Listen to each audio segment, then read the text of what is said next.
Halo, assalamualaikum warahmatullahi wabarakatuh dan selamat malam. Ya, malam ini saya Nurdin Soleman akan memberikan atau menyampaikan salah satu tugas, yaitu kritik sastra. Salah satu persyaratan mata kuliah kritik sastra, yaitu tujuan kritik sastra. Dalam tujuan kritik sastra ini terdapat 4 aspek utama, yaitu pertama yaitu menilai kualitas estetika karya sastra. Yang kedua, mengungkapkan makna dan pesan pengarang. Yang ketiga, membantu pembaca dalam memahami teks secara mendalam. Dan yang keempat yaitu menjadi sarana pengembangan teori sastra. Nah, jadi untuk tujuan kritik sastra ini, pada aspek yang pertama, menilai kualitas estetika karya sastra. Ini tujuan ini berpusat pada evaluasi formal dan aristik terhadap sebuah karya sastra. Di dalamnya itu terdiri dari menganalisa unsur keindahan. Dalam menganalisa unsur keindahan ini pengarang mencoba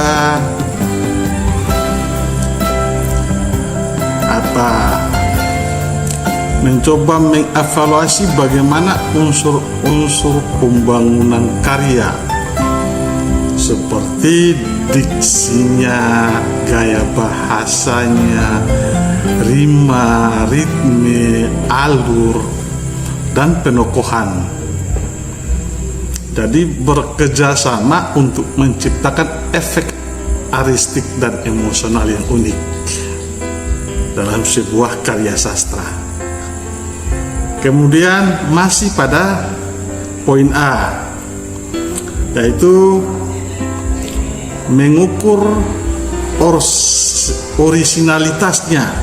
Apakah karya sastra ini menentukan sejauh mana karya ini tersebut memiliki kebaharuan atau kekhasan ide, teknik, dan bentuk yang membedakan dari karya lain. Kemudian menetapkan nilai seni, itu bagaimana dia memberikan penilaian terhadap pencapaian teknis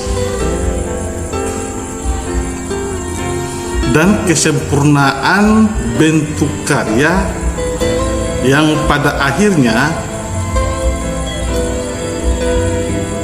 akan menentukan mutu dan kedudukan dalam sejarah sastra. Yang berikut itu memberikan umpan balik. Nah, bukan koreksi. Ini menyediakan masukan yang konstruktif kepada pengarang terkait kelemahan struktur atau estetika karya sastra dan dapat ditingkatkan. Itu poin A. Poin B, bagaimana mengungkapkan makna dan pesan pengarang. Nah, ini berfokus pada interpretasi dan isi dari sebuah karya sastra.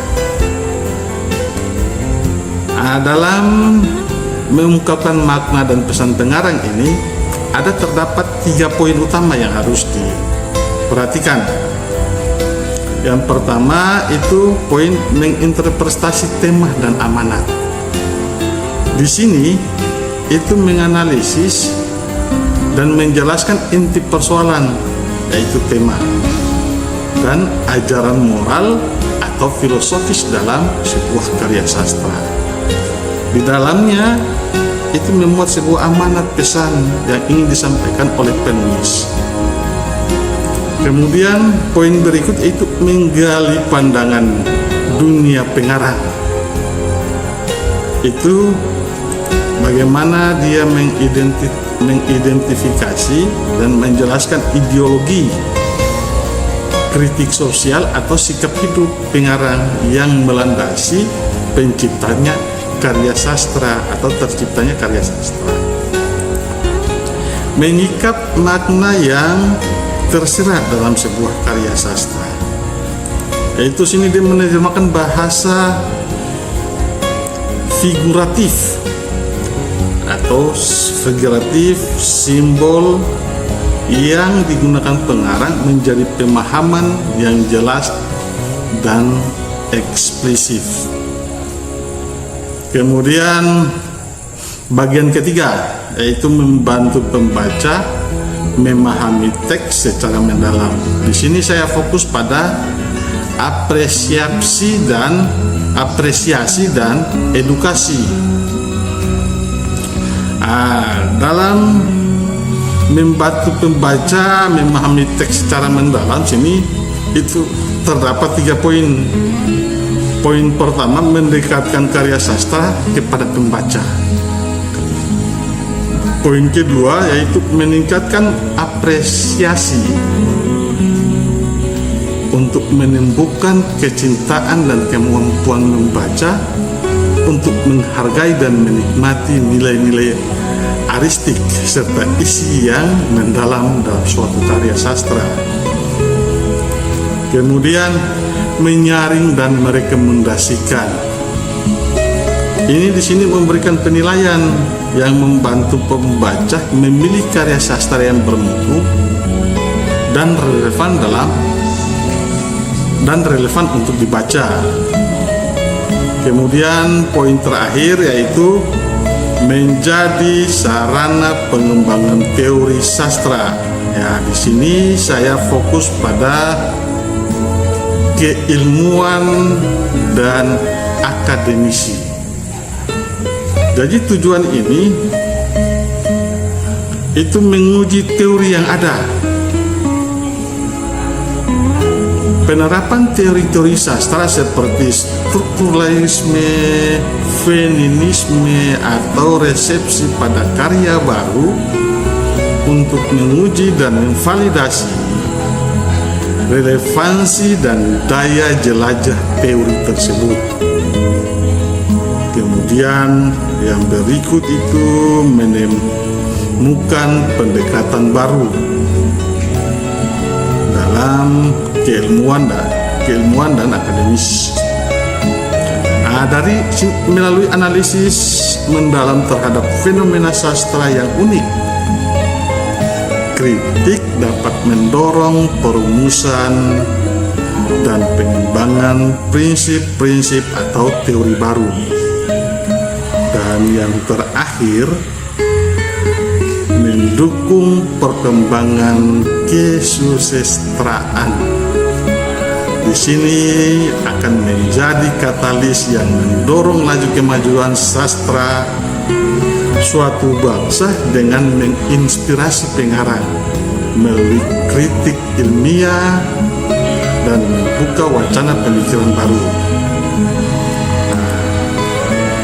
Dari keempat aspek ini bekerja sama menjadi kritik sastra sebagai jembatan penting antara kreasi aristik dan studi ilmiah. Mungkin ini dari saya.